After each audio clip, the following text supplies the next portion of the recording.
Bueno, buenos días, buenas tardes, buenas noches, desde donde nos vean. Contentísimos con este nuevo podcast, el número 9 ya.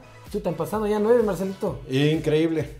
Más que todo, queremos agradecerles a toda esa gente que nos ha estado siempre suscribiendo, comentando. Para nosotros ha sido un gusto poder contestar las preguntas de ustedes. Y bueno, y como siempre tenemos un invitado de lujo. Y hoy día no es la excepción.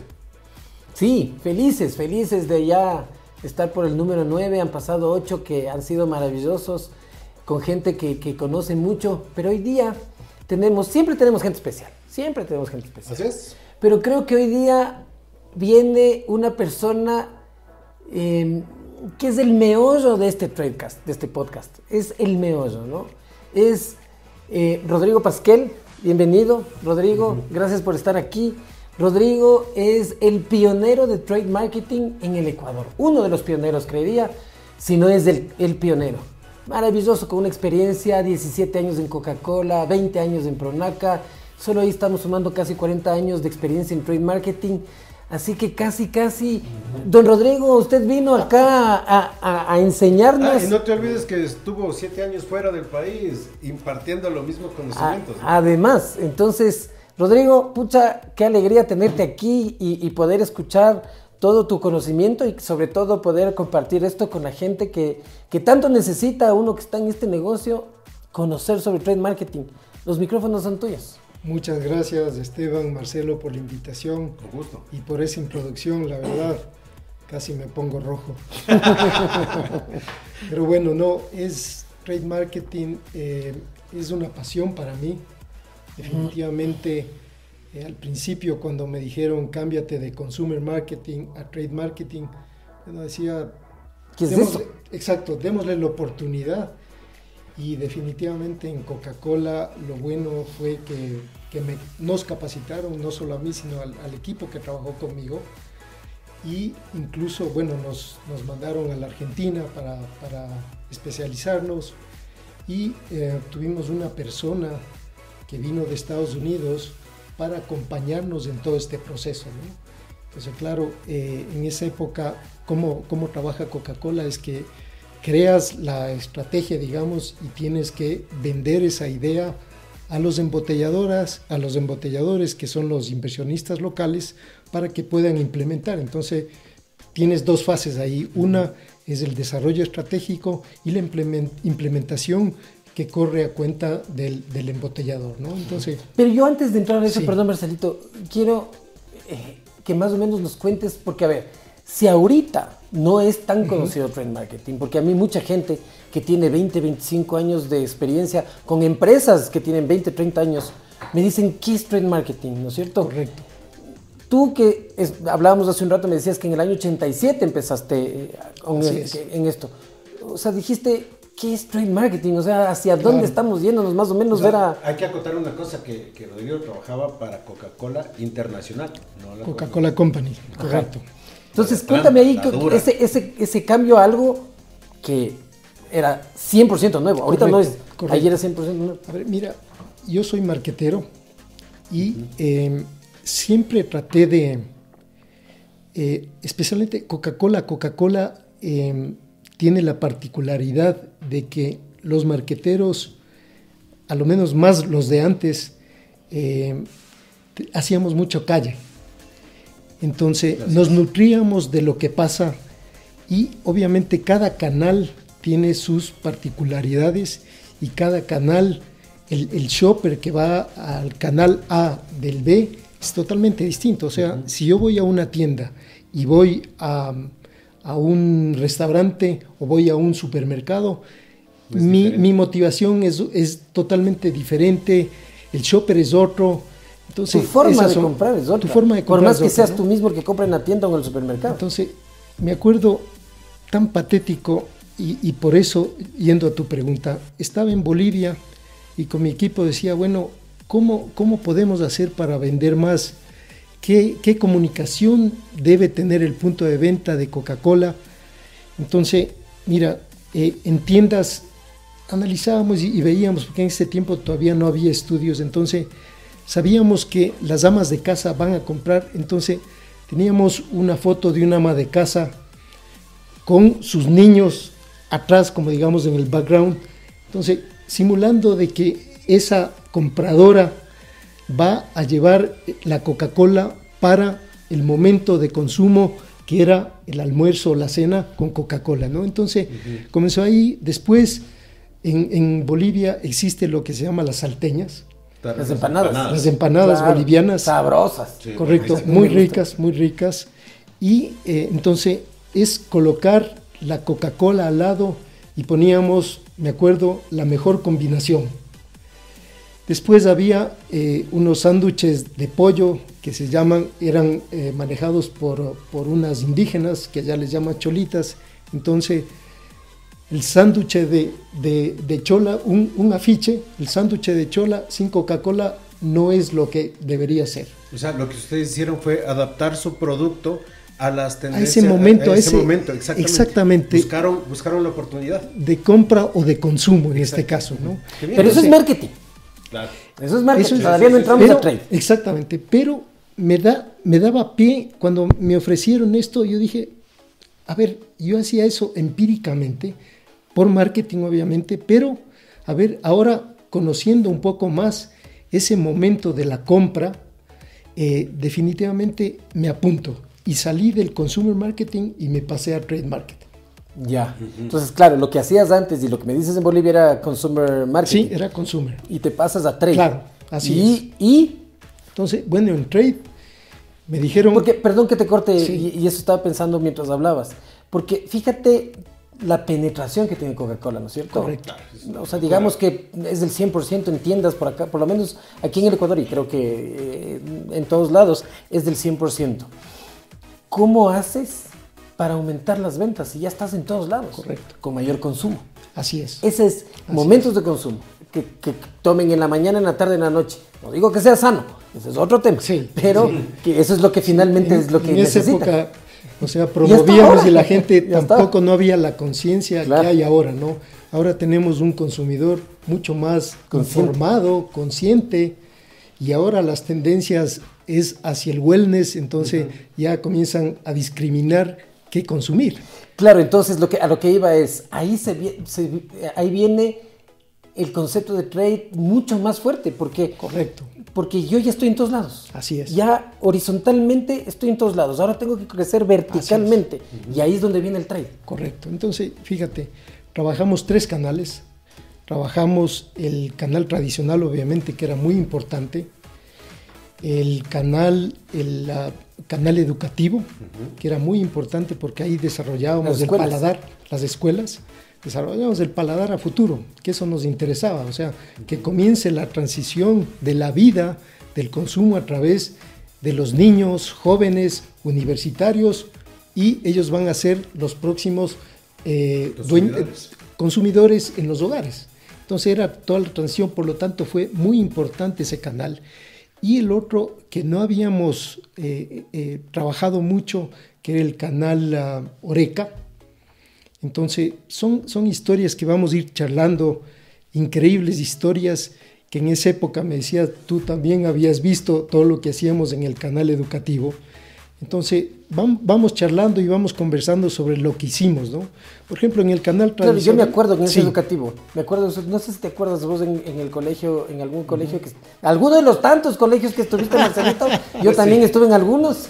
Yo me acuerdo que habían estos kioscos rojos, hablábamos, que era de los que se abrían así, claro. Y ayer Coca-Cola. Sí, claro. Pero habían en todos los colegios. Estaba brandeado en todos lados. Ajá. Correcto. Eso hablábamos el otro día con el Rodrigo. Tú estás hablando de la implementación, ¿ya? Pero primero lo que hicimos es un estudio de los muchachos, del Oreca, de los dueños del Oreca, de la gente que va al Oreca para consumir y obviamente de las compradoras, hablando ya del caso de tiendas, ¿no? Entonces, en esa época se podía pararte en una tienda, frente a una tienda y decirle, señora, ¿qué edad tiene usted? ¿De dónde viene? ¿Por qué viene a esta tienda? ¿Cuánto está dispuesta usted a ganar? ¿Y cuántas veces al día, a la semana, viene a esta tienda? Entonces, es una cantidad de información que tú tienes que procesarla para poder volcar esa información y convertirle en una pieza que te motive, que te dispare el consumo. Entonces, son cosas interesantes. Y preparando esta conversación, me acuerdo, por ejemplo, cuando estaba en Chile. En Chile tuvimos un problema que estábamos viendo que estaba cambiando el consumo de un consumo semanal y se estaba volcando hacia el consumo de fin de semana. Entonces, conocíamos el shopper, me pongo a investigar ahí qué podríamos hacer. Entonces, veo que las amas de casa, cuando iban a comprar Coca-Cola, ellas decían que sentían mucha satisfacción el cocinar para su familia. Entonces, si yo cocino para mi familia y me siento feliz, una pieza que diga Coca-Cola, una Coca-Cola de 2 litros, con la familia ahí, que decía, oye, la felicidad está junto a mi familia. Entonces, ese tipo de cosas dispara lo que es la compra entre la marca A y la B. Entonces, yo tengo una empatía con esa pieza, yo busco una empatía entre la consumidora, la compradora, el momento de consumo y la frase que dispara eso, que me logra enganchar con la marca, con el momento de la compra, ¿no? Entonces, por el un lado teníamos ese canal y por el otro lado en autoservicios, para suplir esta caída de la venta semanal, veíamos y hablábamos con el retailer cuál es su producto que vende usted diariamente. Pan, ¿ok? Desarrollamos una pieza, un exhibidor en el que decía indispensable todos los días. Entonces teníamos el pan por arriba, los baguettes y las gaseosas abajo. Entonces son cosas que tú vas disparando y por eso te digo, es la parte estratégica, es primero y luego viene la parte de implementación. Entonces muchos confunden el trade marketing justamente en solo la exhibición. Creen que es solo la exhibición, pero la exhibición hay una estrategia detrás. Claro. Tiene que haber una estrategia. ¿Por qué se exhibe así? Exactamente.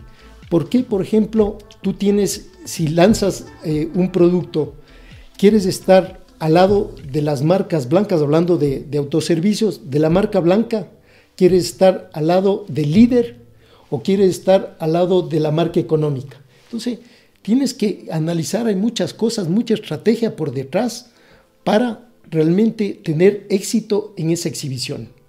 Y no solo desde esa perspectiva, Rodrigo, sino que aquí también juega mucho el surtido. En el capítulo Vamos a hablar de surtido, así es. En el capítulo pasado hablábamos de la importancia del surtido, del por qué Coca-Cola tiene un surtido, es el mismo producto, pero no sé, de 100 ml, de 150, de 85, de 70, de 50, de 120, de 200, de 300, de 1, de no sé así qué. Es. ¿Por qué? Ajá. Porque cada uno suple una necesidad. Es para todo el mundo. Que todo el mundo compre. Así es. Que no tenga excusa. Así es. Y esa es parte de suplir la que ahora se llama la experiencia de compra. Y eso es trade, ¿no? Eso es trade puro. Eso es trade. Justamente, una de las principales estrategias que desarrolla trade es justamente los empaques y el precio que tiene que estar atado. Y la presentación. O sea, la presentación me refiero al empaque. Entonces, ¿por qué? Porque suple unas necesidades que salen de conocer el momento de consumo. Entonces, ahora lo que hablábamos hace un momento, ahora hay una tendencia muy marcada hacia los hogares unipersonales o bipersonales, ¿sí? Y también la polarización hacia, estamos teniendo ahora un envejecimiento de la población latinoamericana, lo que pasó en Europa hace mucho tiempo. Uh-huh. Entonces, ¿qué tiene que hacer? Por ejemplo, Pronaca, que ya lo veníamos haciendo, necesitas tener empaques para una sola persona.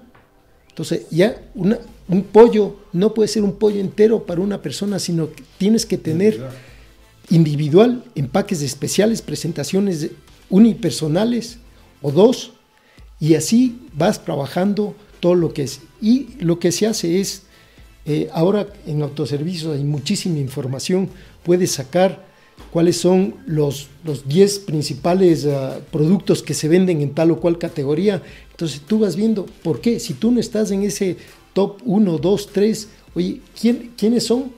¿Y qué haces al respecto? ¿Qué hacen ellos para vender y yo no? Entonces ahí saltan, por ejemplo, ¿sabes qué? El gramaje, el precio, la presentación, o sea, tengo que modificar todo lo que es el empaque. Entonces hay una serie de cosas que ahora la información realmente es poder. Sí, o sea, sin duda es poder, pero todavía, y eso hablábamos el otro día, ¿no? Todavía la gente no le cree tanto a la información, no le invierte a la información, a pesar de que la información te da un retorno de la inversión absoluto. Todo lo que le metas plata en información, te regresa. Pero ese es otro capítulo que vamos a tener a futuro. Yo tengo una pregunta, Rodrigo. ¿Y esa estrategia que ustedes utilizaban en Bolivia, la trabajaban con alguna agencia de publicidad? ¿O sí. Tenían una ahí? O sea, nos sentábamos con el creativo, le explicábamos qué es lo que querían, y ahí más o menos, a mí siempre me ha gustado ese rato, a ver, ¿qué me vas a presentar? Dibújame y vamos viendo, ¿no? Entonces, claro, teníamos la idea, ellos trabajan la frase y ahí íbamos pimponeando para ver cuál debería ser lo que realmente satisface ese momento de consumo en este caso, ¿no? Quiero regresarme un poquito a tu historia, ya, porque es maravillosa. El otro día que nos reunimos a tomar un cafecito, conversábamos y me contabas de toda esta experiencia que hicieron aquí en el Ecuador. Correcto. Y que gracias a esa experiencia exportaron tu cerebro a otro lado. De acuerdo. Eso, cuéntanos al detalle, pero el meollo del trade marketing ahí, como para irle entendiendo. Fíjate, en el Horeca, lo único que se limitaba a Coca-Cola es a vender, a ser disponible. ¿Ok? Era disponible, pero no relevante. Entonces, tú decías, a ver, oye, pero hablábamos de los comedores populares, que hay muchísimos en el Ecuador, hay muchísimos. Entonces, ellos tienen un menú fijo a un precio fijo. Entonces, claro, ¿por qué no vendíamos? ¿Por qué? Porque la gente, los dueños hacían el primer plato, sopa, el segundo plato, y acompañaban con un vaso de jugo, pero era una agua con colorcito. Con sabor. Así es. Ajá. Entonces, claro, nosotros teníamos 300 onzas y 300 centímetros cúbicos, perdón, y definitivamente no entrábamos dentro de ese esquema de precio. Entonces, ¿cómo podíamos vender? Entonces, ¿qué es lo que hicimos? Vimos que dentro de Ecuador, porque ahí había mucho retornable en eso y una desechable no cabía por el precio, entonces había una botellita que todos nos acordamos que es la de 6,5 onzas, que estaba botada, abandonada, porque claro, evolucionó hacia litro, después vinieron todos los 1,5 litros, 2 litros, 3 litros, ¿no? Exactamente, ¿no? Entonces se olvidaron de ese empaque, entonces volvimos a sacarle ese empaque y obviamente conversando con la gente de finanzas, vimos que sí podíamos llegar ya analizando los costos, porque claro, pusimos a analizar los costos y definitivamente te comentaba que hicimos el acompañamiento para ver cuál era el costo real de esa especie de jugo y fuimos el acompañamiento tal cual al mercado para ver qué frutas compraba, el costo del azúcar. Después le decíamos, oiga, usted tiene que poner su precio porque usted está gastando. Oiga, la electricidad le cuesta, todo el desperdicio de la fruta. Entonces, claro, son costos ocultos que uno no toma en consideración. Claro. Los ratos sacamos las matemáticas en claro y eso fue muy bueno porque eso nos permitió entrar dentro de ese menú fijo. Ustedes lo que dijeron es, está dejando de ganar porque no está metiendo estos costos que debería meter. Por lo tanto, si usted mete estos costos, el precio debe ser tanto. Así es. Ajá. Entonces, definitivamente, al entrar con eso, fíjate, y son ese efecto doble. ¿Por qué? Porque ustedes saben que los empaques pequeños, mientras más pequeños sean, el margen es mayor. Entonces, en Coca-Cola, oye, disparamos, si te digo, crecimos financieramente 500%, me dice, estás mintiendo. Pero de no entrar, entonces vendíamos y vendíamos rentablemente. Y para el retailer, en este caso, también ellos hacían dinero porque le dábamos un buen margen y ellos conocían de que estaban perdiendo plata, pero se les iba por la cañería toda esa plata que no sabían por qué perdían. Ajá. Y eso acompañado de material de comunicación, aprovechando el conocimiento que tenía Coca-Cola en todas las hamburguesas y todo eso, entonces desarrollamos combos. Eso creo que también fue espectacular. Claro. Mira, ahí hay un concepto que es importante, que es el share of wallet. Sí. Que eso es lo que ustedes finalmente analizaron. Entonces, digamos que este menú, $3. Ajá.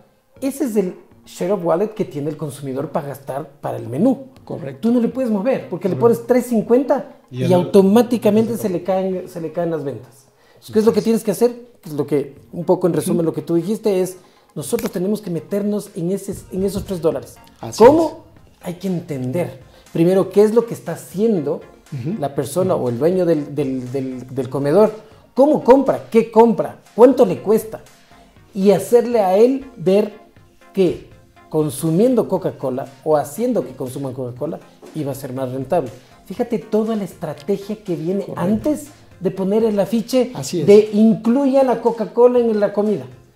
Es que es maravilloso, o sea, yo, se me pone la carne de gallina porque es lindísimo, o sea, fíjate todo el análisis que haces antes. Claro, para poner un afiche.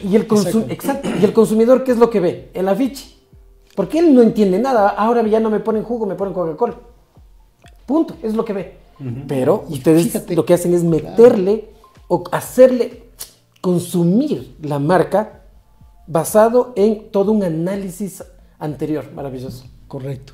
Entonces, fíjate, incluso hablando del comensal, el comensal, oye, entre que le den un agua de color a Coca-Cola, oye, también logramos incrementar las ventas y el dueño del comedor se sentía feliz porque, claro, recibía atracción y todos los otros comedores ya comenzaban a hablar y venga Coca-Cola, hágame, implemente el mismo, actíveme el punto en este caso el comedor, ¿no? Entonces, interesantísimo. Ahora pasémonos a la parte del canal educativo, ¿no? Impresionante igual.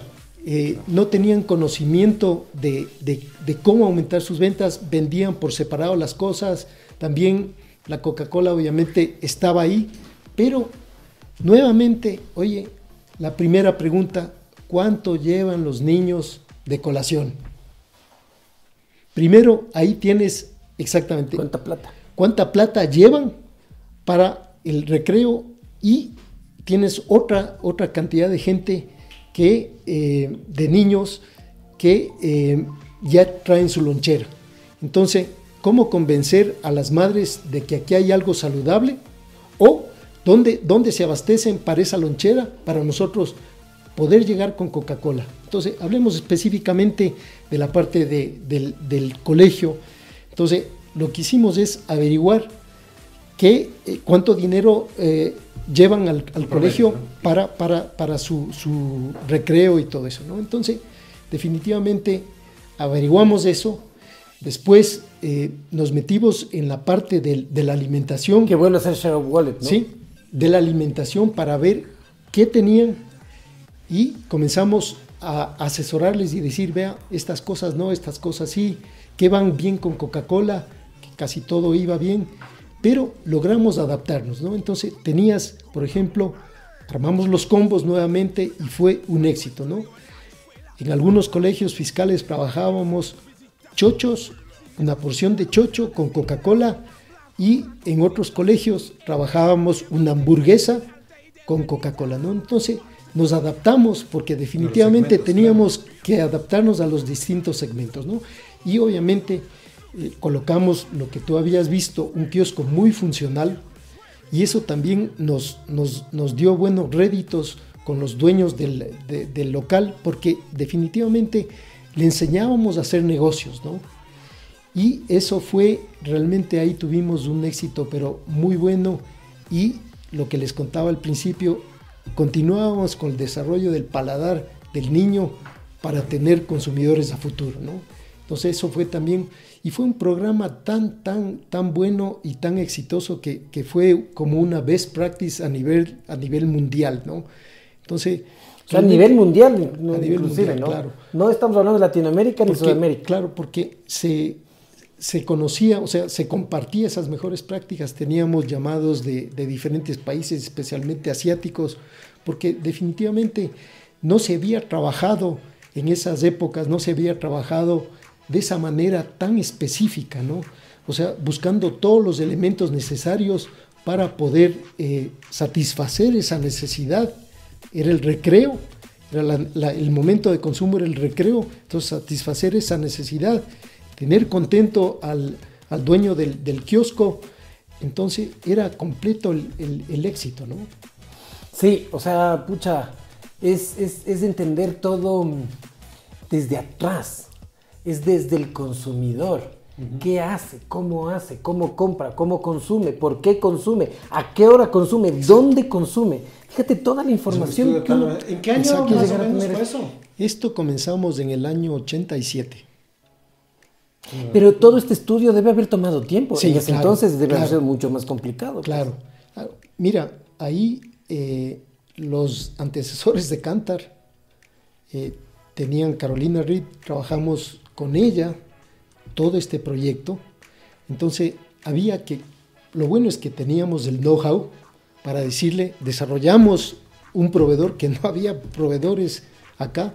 Entonces desarrollamos el proveedor para que realmente pueda implementar los estudios. Entonces la fase era hacer el estudio del momento de la compra y después el momento del consumo, hablando de tiendas especialmente, ¿no? Pero estamos hablando de consumo on-premise, ¿no? Entonces, pero hay una riqueza de información en el momento de consumo, pero te quedas impresionado. Esta pieza que desarrollamos en Chile, definitivamente, fíjate, era parafraseado. Yo utilicé parafraseado lo que decían varias amas de casa. Entonces, a tal punto que tú llegas a colocar una frase y tú te sientes tan identificado, sí, claro, que gatilla la compra de la marca que yo quiero impulsar. Sí, por supuesto, es que todo viene ahí eso es marketing. Sí. Eso es marketing. Uno es trade marketing, el otro es marketing, y esto es complementario con que haya la disposición del producto en el punto de venta. Pero las tres cosas son fundamentales dentro de un esquema comercial. Correcto. Pero ¿sabes qué? Por ejemplo, yo no consultaba marketing. O sea, hablando de estas piezas, marketing, o sea, confiaba en nosotros porque sabía que teníamos el conocimiento. Exactamente. Claro. A tal punto que vino el brand manager de Coca-Cola y me dijo, oye, te agradezco por desarrollar esa pieza, a nosotros jamás se nos hubiera ocurrido. Porque claro, ellos están mirando directamente al posicionamiento, el desarrollo de nuevos productos, pero se olvidan del momento de la compra. Ahí es donde nace trade marketing. Trade marketing es justamente porque pasas a 10.000 metros, pero toda la acción tiene que desarrollarse en los distintos canales. Entonces, si no estamos presentes, somos relevantes, con el mensaje adecuado, oye, pasan directamente. Sí, total. Entonces, esa es la esencia de trade marketing. Así es. Y a partir de esto, te mandan a... Voy a Chile. Chile. Correcto. Y claro, o sea, Chile era nuestra Por división. Esto, lo que querían era implementar sí, esto. Así es. Entonces, yo llego allá y definitivamente te veían de menos porque, claro, Chile en esa época era el top de marketing, tenía unos estándares dentro de Coca-Cola. Tú llegabas de Bolivia. No, yo llegaba de Ecuador. De Ecuador. Claro. Entonces, te miraban del hombro para abajo. Entonces, la primera cosa que hice es subir en un avión a todos aquellos embotelladores, porque como les contaba, la implementación viene por los embotelladores. Mi gente y los embotelladores vinimos acá a ver toda la implementación. De ahí se acabó. No del hombro para abajo, sino del hombro para arriba me regresaban a mirar. Entonces, Quiero que les digas que eres amigo de Pinochet y ahí se acababa todo el problema. entonces, esa fue la única manera para convencer de que las cosas se han hecho bien en un país tan pequeño como el nuestro. Y fíjate, nosotros éramos una división que contemplaba desde Venezuela hasta Chile, incluyendo Paraguay, en esa época Paraguay y Bolivia. Entonces, Ecuador era tan bien trabajado que teníamos el segundo per cápita de nuestra división. Consumo per cápita. Consumo per cápita.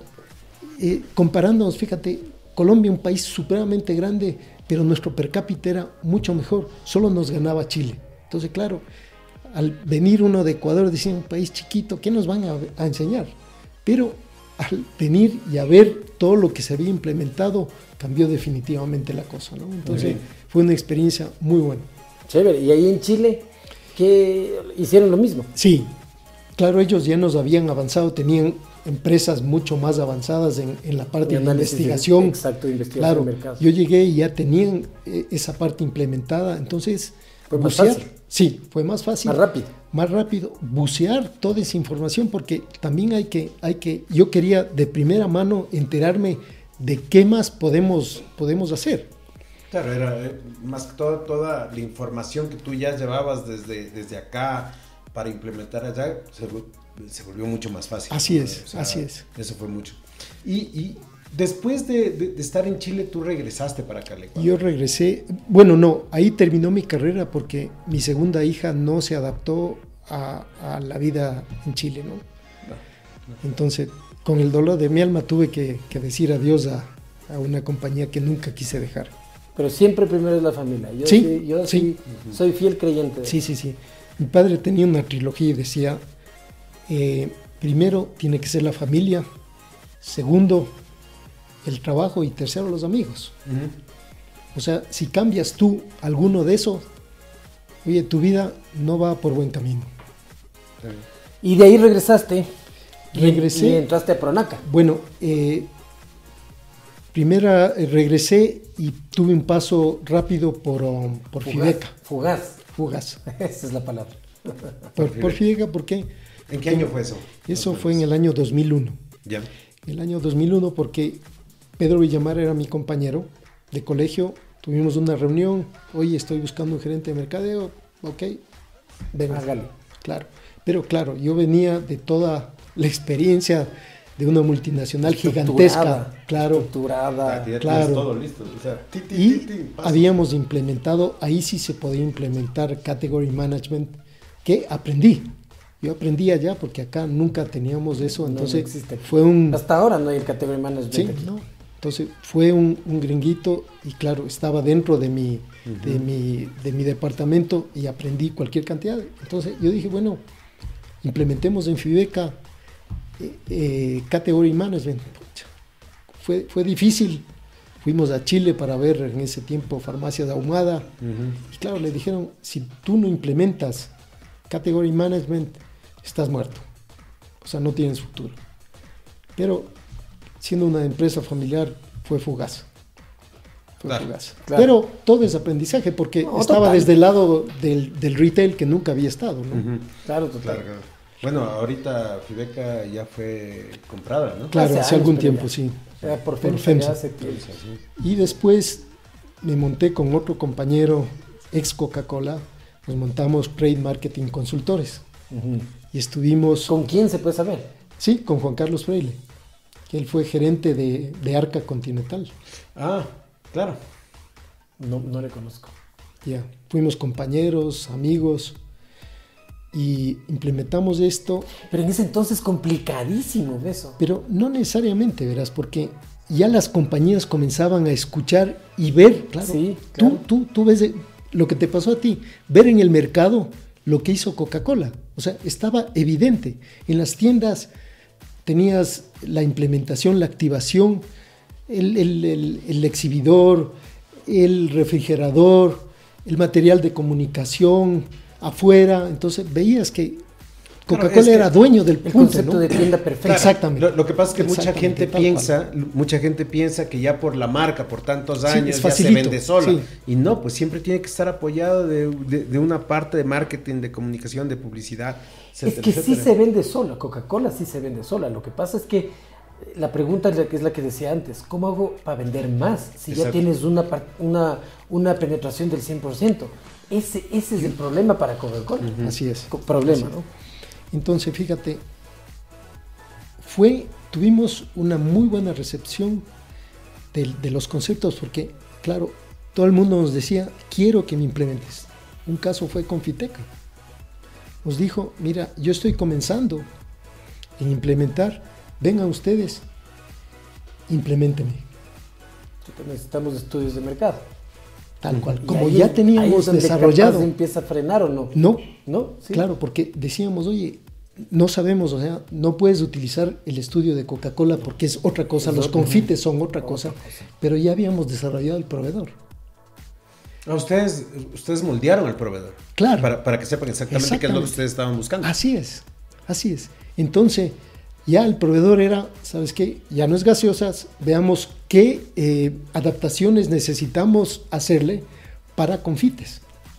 Entonces, vuelva y juega, y nosotros fuimos los que creamos el departamento y nuestra misión era desarrollar a la gente para que una vez que salgamos nosotros, ya ellos agarren la pelota y se la sigan jugando, ¿no? La Sí, posta. por supuesto. Es que es un poco mi filosofía Correcto. también. No me gusta ser perenne en una empresa, sino más bien enseñar y que Así es. hagan. Así yo, es. Entonces, yo creo bastante en eso. incluso trabajamos con Nestlé, porque justamente en Nestlé había problemas en cuanto a al portafolio. Entonces, claro, tú comienzas a ver el portafolio y dices, oye, tengo un portafolio de, y eso aplica, luego aplicamos en Pronaca, tienes un portafolio, invento, 200 SKUs, ¿ya? Para el canal X, ¿ok? De esos, 10 hacen el 90% de mi venta y el 70, 80, 90% de mi margen. Entonces, ¿qué diablos hago yo con el resto de los 120 productos o más, 180 productos en este caso? Entonces, ¿Te acuerdas que eso hablábamos en el Sí. anterior? entonces, definitivamente, oye, tú agarras y dices, oye, ¿cuánto yo tengo? La maquinaria está trabajando para hacer unos tirajes cortos. Tengo todo lo que es el material de empaque archivado ahí, porque las compañías que hacen estos no te venden para 10 o 20 cosas, sino que te venden unos fardos grandotes que están ahí utilizando tu capital de parqueada. trabajo innecesariamente. Plata parqueada. Correcto. Entonces, yo creo que es básico el mirar todo lo que es el portafolio, ¿no? Entonces, con Nestlé trabajamos mucho esa parte y hay que, la gente de mercadeo, y me incluyo, uno dice, ¿sabes qué? Es que lancé ese producto, no tuvo la cantidad necesaria de volumen, pero el corazoncito, chuta, por haber lanzado eso, todavía está, dejémosle un tiempo más para ver qué hace. No le trabajas, no le das ninguna actividad, entonces está sentado en el punto de venta y ya te comienzan a decodificar y es a la mala tienes que sacar los productos en vez de hacerle científicamente, ¿no? Sí. Entonces, Pero, o sea, ese ejemplo justo veíamos la otra vez porque eso es muy común que pase. Sí. Es muy común que Sí. pase. El tema del surtido es fundamental para tener una rentabilidad mucho mejor y que además sea más sano. así es. Porque si tú tienes plata parqueada, tu flujo empieza Se ve a patalear. afectado. Claro. Tu flujo empieza a afectar, ¿no es cierto? A patalear. Y si tu flujo no se maneja correctamente, ningún negocio Así camina. es, Porque así lo es. que mueve el negocio es el flujo de caja, muchachos. La facturación vale gato. Métanse eso en la cabeza. Sí. Es importante facturar, sí, parte fundamental del negocio.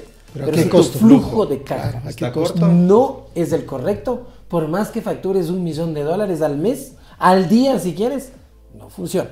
Correcto. Entonces, esto hay que tener súper claro y chévere que que le metiste esto o le pusiste sobre la mesa, Rodrigo.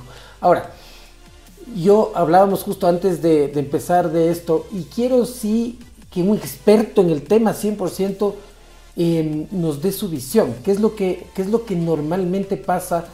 Y te digo yo esto por experiencia, que hablábamos hace un rato. Ya vengo en consultoría casi 9 años. He trabajado con empresas chiquitas, medianas, grandes, inmensas, y creo que una de las razones, o más bien dicho, uno de los problemas transversales es el trade. Es la inversión en el punto de venta para, inclusive, desde un poquito más atrás, inclusive la inversión en marketing. Correcto. Ni siquiera lleguemos a trade todavía, sí, sino que en marketing, sí. pero centrémonos en el trade. Entonces es esta inversión de que quiero vender más, pero no sé qué hacer. Si tienes que meter plata en el trade. Y lo que hacen como solución es ¿cómo se llama? Descuento. Correcto. Es promoción. Correcto. 20% descuento, 10% descuento, 15%, lo que sea. Como gran cosa. Porque eso me hace vender más. Claro, sí, quiero spoilearles, perdón, antes de eso. Sí van a vender más. Siempre van a vender más. Y es lo que yo siempre les digo a mis clientes. Tú bajas el precio y siempre vas a vender más. No solo tú. Cualquier producto que saquen al mercado. La cosa es que esto sin estrategia no funciona. Y ahí es donde quiero que nos des tu visión. Mira, tú has dicho que siempre, si es que tienes un descuento, siempre se aumentan las ventas. ¿Sabes qué? Y tú me vas a dar la razón. Hay veces que tienes problemas anteriores y por más de que bajes de precio, no te suben las ventas. Chuta, me pasó poco. Más bien ahí, cuéntame cómo así.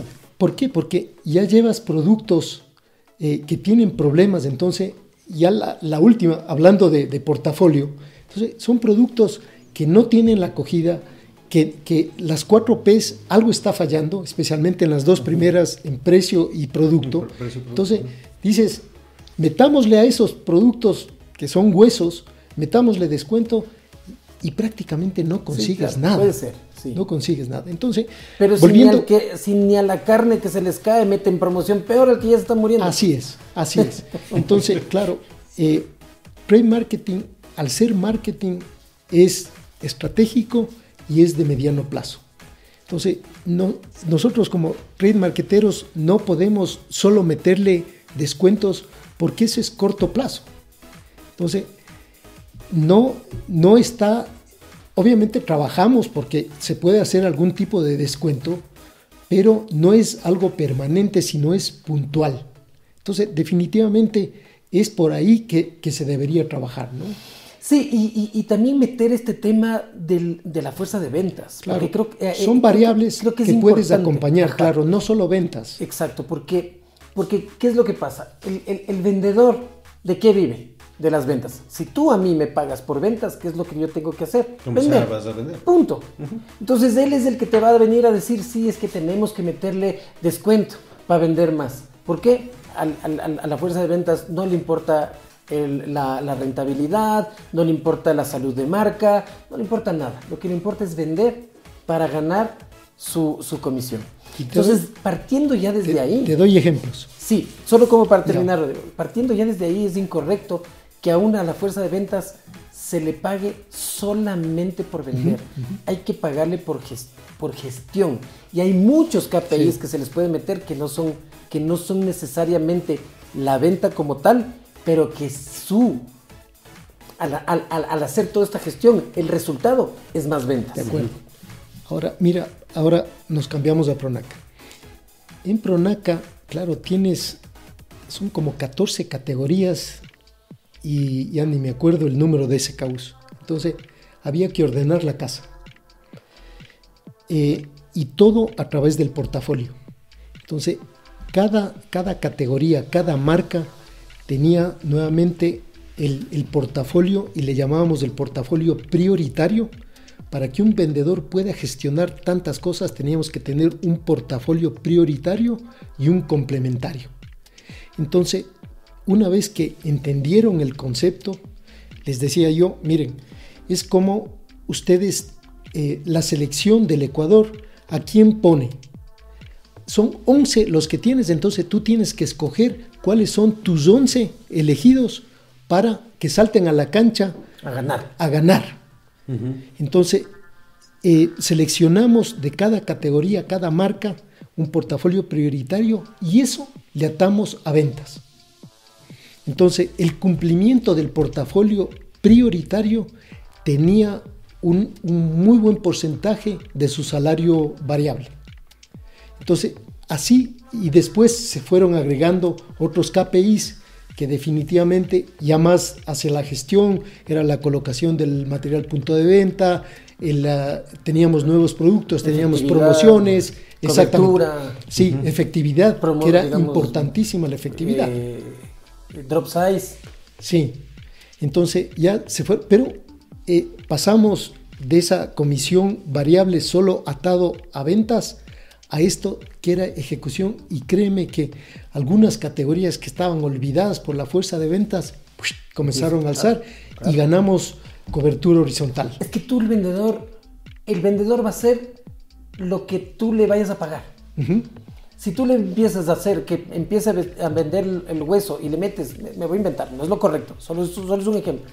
El 80% de tu variable es del hueso, empiezan a vender el hueso tal.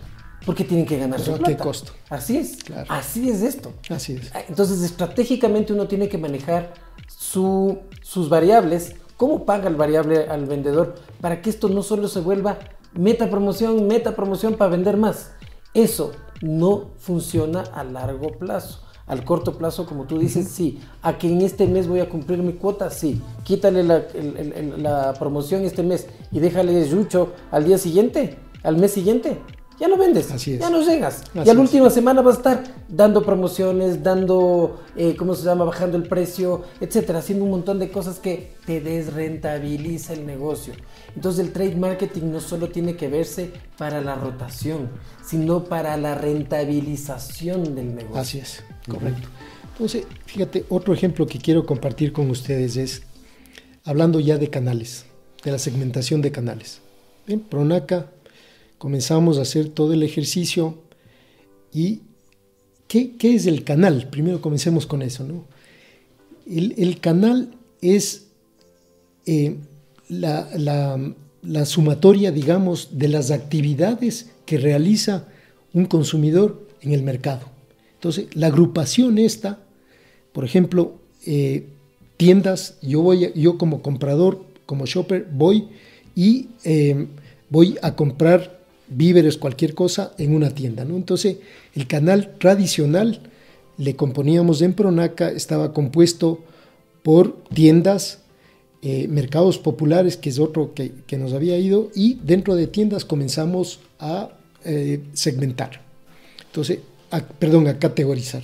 Entonces, comenzamos a categorizar A, B, C, D. Entonces, veíamos que dentro de la tenías un portafolio de unos que tenían un volumen de ventas, pero totalmente que te rompía el nivel del resto de As. Entonces dijimos, a ver, comencemos a conocer, exploremos, y ahí vimos que eran unos micromercados y que eran además unos autoservicios independientes. Entonces, había que darles un tratamiento diferente. A la tienda le dábamos una visita 7-8 minutos del vendedor, y a esto vimos la necesidad de trabajar, darle mucho más, 20, 25, 30 minutos, y de acompañarle de mercaderismo, porque definitivamente era un autoservicio en pequeño. Entonces, para no alargarles el cuento, desarrollamos, investigamos toda esa parte, y fíjate, tuvimos un crecimiento por lo menos de doble dígito unos 8 años. ¿Por qué? Porque llegamos a tener, a conocer esas necesidades por dentro, dimos todos los elementos necesarios, especialmente como era cárnicos, obviamente necesitamos un congelador, un refrigerador, nos tocó desarrollar un proveedor que tenga un refrigerador y congelador en el mismo mixto, en el mismo aparato. Entonces realmente tuvimos una experiencia muy buena, ¿no? Y comenzamos a ver también dentro de las tendencias, ustedes se recordarán, hubo una proliferación de las fruterías. Uh-huh. Claro. Entonces, bueno, ellos comenzaron vendiendo frutas y me acuerdo, ustedes deben conocer. En inicios de los años 2000. Sí. Sí, ¿no es cierto? Sí. Sí, me acuerdo. Entonces comenzamos a ver que también había una oportunidad para desarrollar ese subcanal que estaba empezando. Claro, al principio, y la mayoría eran indígenas, entonces los dueños eran indígenas, entonces les enseñamos y les decíamos, vea, pero usted ya tiene local, podemos vender pollos y todo, y comenzó así a desarrollarse la venta, un nuevo canal de ventas para Pronaca. Fue interesantísimo. Me acuerdo en la primavera, deben haber conocido ustedes. Todavía creo que hay. Está, entonces ellos... Al lado del redondel, ¿verdad? Sí. Él comenzó con la frutería. Primero, la frutería te tapaba el ingreso. Entonces le dijimos, créanos, nosotros le vamos a cambiar todo esto. Contratamos un arquitecto, diseñamos las perchas, le pagamos por las perchas. Entonces hicimos de acuerdo al flujo, tenía 2 puertas. Entonces, el famoso layout. Exacto, el layout dependiendo de cómo viene el flujo de gente y todo eso, ¿no? Entonces, el tipo de vender fruta comenzó a vender 14 categorías más, entre esas alimento balanceado para perros. Entonces, el tipo de la noche a la mañana, oye, sus ingresos se le multiplicaron por X. Entonces, ese tipo de cosas, oye, realmente son cosas que yo jamás me olvido de este ejemplo, porque es ver cómo la gente se puede desarrollar teniendo el conocimiento, ¿no? Y eso mismo implementaron en diferentes... Sí, en los que nos dejaban, sí. Claro. Entonces, eso fue realmente muy gratificante desde el punto de vista trade, y eso a la audiencia que nos esté escuchando, para ver qué es trade, ¿no? Trade tiene muchas facetas, muchas aristas, claro, en las cuales se puede desarrollar y se puede tener resultados muy favorables para la compañía y para el retailer, ¿no? Sí, qué bueno escuchar todo esto, porque hay tanto que explorar aquí en el Ecuador, sí, al respecto. Está tan virgen ese campo, que se puede hacer un montón, sí, de cosas. Chuso, lamentablemente ya se nos acaba el tiempo. Como siempre nos queda corto. Sí, nos queda corto, y estas conversaciones que para mí son tan enriquecedoras, y como os dije en un principio, este es el meollo y el fondo, sí, de este podcast, ¿no? Es entender todas estas cosas, Rodrigo. Si me permites un ejemplo, por rapidísimo, favor, rapidísimo. Hablando ahora del Oreca en Pronaca, ¿no? Obviamente tenían estos comedores populares y tenían son gente que sabe cocinar, pero no sabe nada más. Entonces, lo que hicimos es las matemáticas nuevamente, las matemáticas para ver qué porcentaje de ese menú fijo es la proteína, qué porcentaje tiene que destinar al costo, al food cost, y qué porcentaje tiene que destinar a su ganancia. Entonces, con las matemáticas trabajamos muchísimo en todo lo que es la capacitación. Afortunadamente hay una cocina experimental en Pronaca, entonces se les enseñaba cómo producir, y también se les daba todas estas matemáticas, ¿no? Entonces salíamos a la calle y los resultados igual muy buenos, ¿no? Pero a lo que iba, y esto muy rápido para que ustedes vean, le dijimos, ok, usted ya tiene un comedor, pero vamos a administrar lo que se llama el day part management. ¿Cuáles son primero, el consumo mayoritario viene a través del almuerzo, ¿sí? El segundo es el desayuno. Entonces lo que le dijimos, usted ya tiene el local que es arrendado, entonces sáquele provecho. Entonces comenzamos a capacitarles. Teníamos todos los productos, huevos, tocino, claro, jamón, etc. Entonces les invitamos a que comiencen a trabajar y desarrollar este day part management para que ellos puedan tener mayores ingresos. Y eso fue otra satisfacción, porque desarrollamos el material para convocar a la gente, para generar el tráfico. Entonces definitivamente, oye, ellos eran felices al tener ya 2 de 3, porque el otro es la cena, que es mucho menos. Y adicionalmente algunos que estaban alrededor de las paradas, les decíamos, oiga, pónganse una parrillita, ese olor a las paradas de buses atrae a la gente. Claro. Entonces ya tenía en media tarde había una venta también. Entonces, des en cuenta de comenzar con almuerzos, se desarrolló desayuno y además se desarrolló la media tarde. Y lo que me acuerdo que ustedes implementaron ahí fue que la fritada era hecha con Mr. Chancho. Así es. Y ponían ahí los rótulos. Eso lo que fue un golazo. Sí. Porque yo como consumidor, te da la tranquilidad de comer. Exactamente, correcto, me daba la tranquilidad que esto iba a tener un proceso, que iba a estar limpio, que iba a estar, etcétera, etcétera. Pero entonces, eso había que controlarlo mucho porque muchos se agarraban de eso, claro, nos comenzaban comprando, tenían el logo de Mr. Chancho y después, claro, se iban con opciones más baratas, entonces siempre nosotros estábamos ahí a través de la fuerza de ventas, claro. Si no utiliza, si no nos compra, muchas gracias, sale el logo de Mr. Chancho. Claro. Y ustedes podrían controlar eso, no creo que sea tan fácil, pero la forma de controlar es cuánto me tienes que comprar semanalmente. Para si me compras la mitad, eso quiere decir que me está comprando por otro lado. Sí, justamente era así, sí. O dejaba de comprar, de hecho, nada. Claro. ¿No? Ahí sí, claro. Ya seguro es por otro lado. Así es. Pero si te empieza a bajar la compra, es decir, ya me está comprando por otro lado, entonces ya no tiene este sello de calidad. Así es. Así ese es un sello de calidad. Es garantía. Claro, por supuesto que sí. Claro. Garantía para el consumidor y eso. Qué gran historia. La verdad, Rodrigo, es nuevamente pasado el tiempo rapidísimo. Sí, así es, Chuzo. Siempre que cuando vienen nos dicen, oye, ¿pero qué vamos a hablar? Tú tranquilo, esto vuela. Y así mismo uno se suelta y esa es la maravilla de esto, porque nosotros nuestro Tradecast no tenemos nada, preguntas específicas, sino es la experiencia de las personas que vienen acá y eso es súper enriquecedor para todo el mundo.